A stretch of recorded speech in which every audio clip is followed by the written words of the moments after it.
Hello, and welcome to the Eve Reader Podcast. My name is Zendane, and this is episode 2, To Live in Peace.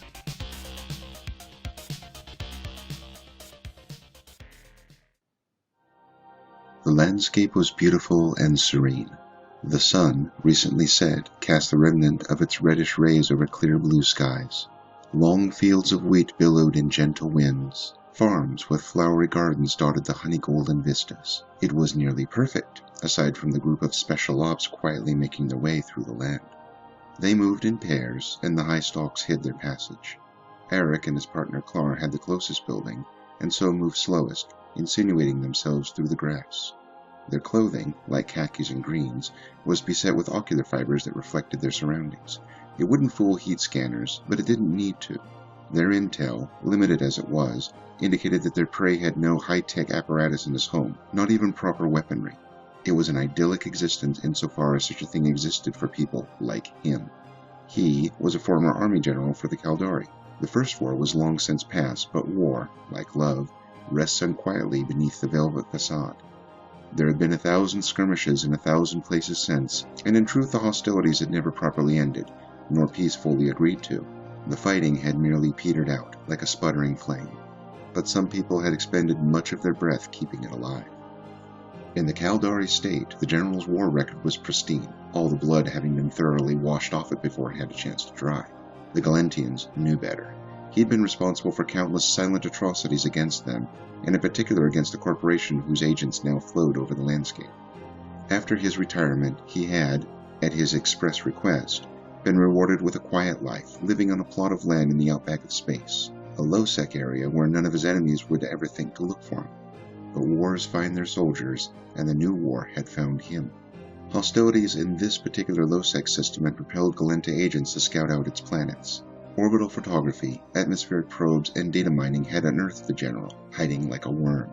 Intel indicated his fixed location could be on any of several firms in the area, and while the first reaction of the Galentian warring forces was to send a bomb or two down to the general's area, it was quickly vetoed. The man was a minor war hero in his own empire and a war criminal in the Federation.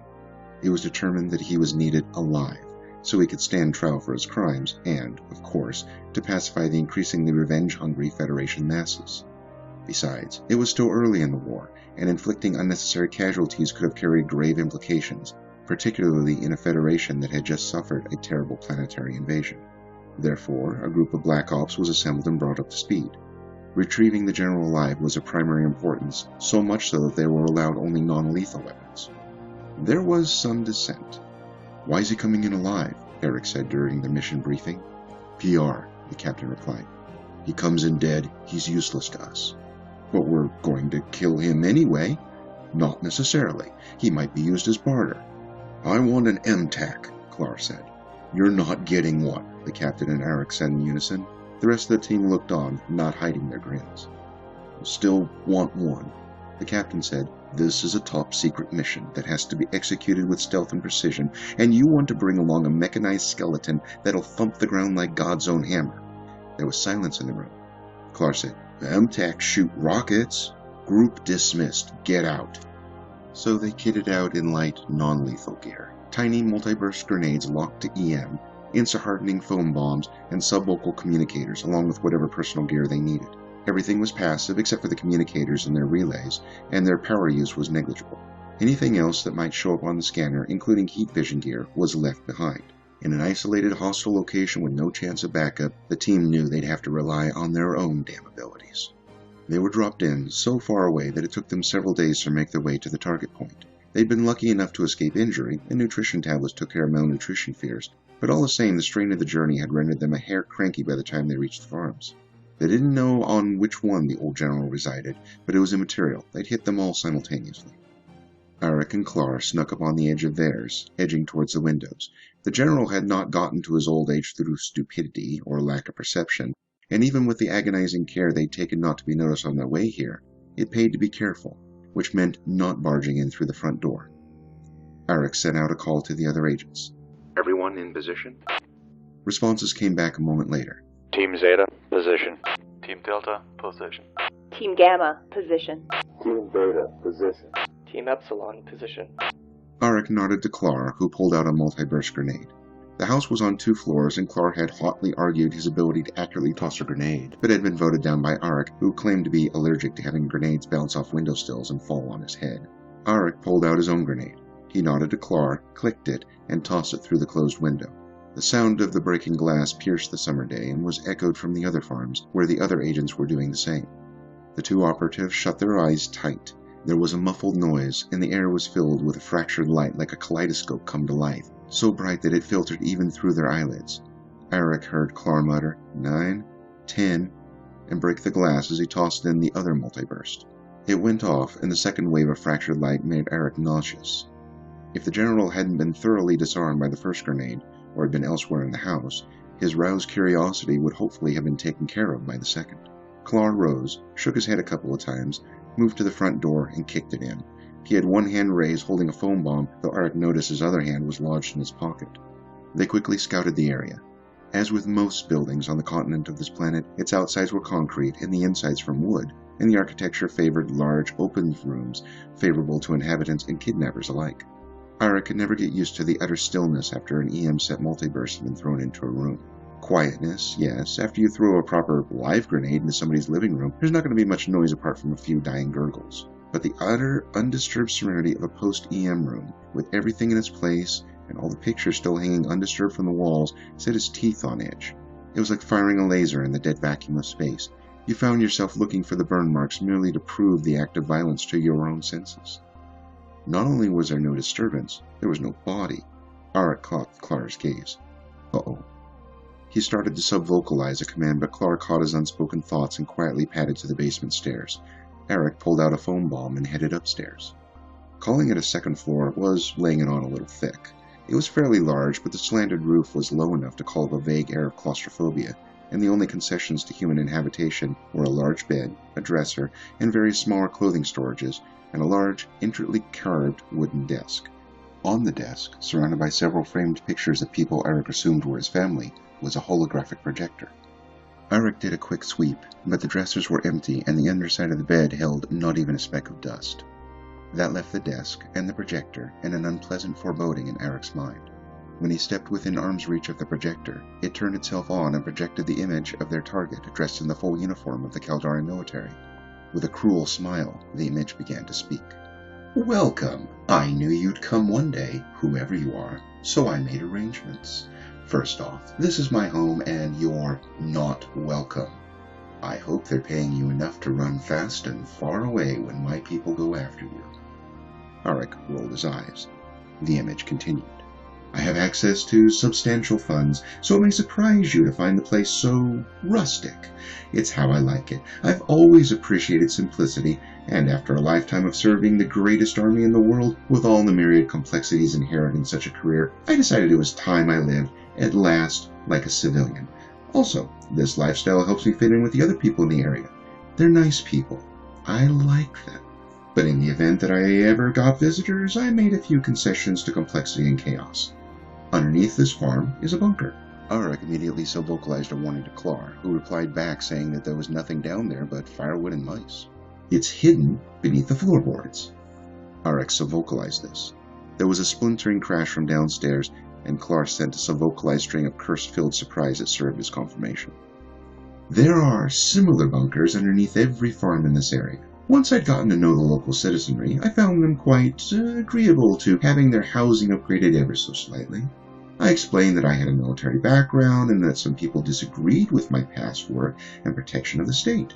I was surprised at how easily they agreed to have the bunkers installed, for I feared that they would simply run me off or, at the very least, shut me out with their narrow-mindedness. You expect this from the rural stereotype, but I was proven quite pleasurably wrong.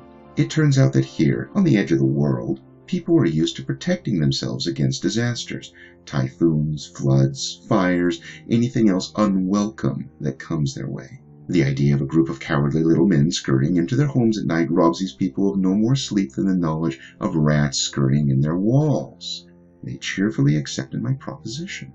A number of healthy subsidies for their work there didn't hurt either, and their children will all go to good Caldari state colleges. Add to that a subtle early warning system, and we all found ourselves safe free in our respective steel boxes before you even got within sight of this place. I sent off an emergency call to my own forces, and even now they're on their way here to extract me.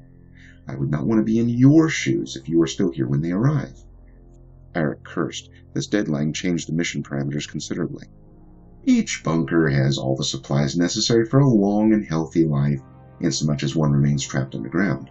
The atmospheric generators will work almost indefinitely and, dare I say it, will be ticking away long after you are all dead and gone. There is plenty of nourishment, most of it locally grown actually. I've had it freeze-dried to last a long, long time, and the filtered liquid dispensers match any of those on any starship you care to name. To stave off boredom, we have vid screens. It's an old and dependable brand that won't break for a while, and if they're not quite as exciting as the latest holoprojectors or egones, I made it for it by including a substantial library of entertainment. Lastly, each bunker is quadruple the size of the house below it, to detract from the risk of cabin fever. They lie far enough in the ground that they don't disturb the crops, but I'm sure you have people who can use sonar to verify my claims. Clar vocalized his impatience to Eric, who replied with a team-wide broadcast telling people to hang back. The others vocalized back, confirming that each team had found a similar projector in each of the houses. There is another feature. I didn't really want to share this with my neighbors. Every bunker except my own contains a canister of poisonous gas. Eric sent a subvocalization to Clar telling them to back off. Now. It's a combination nerve gas and blistering agent that'll make everyone in the bunker vomit blood, break out in horrific sores, and lose their sense of reality.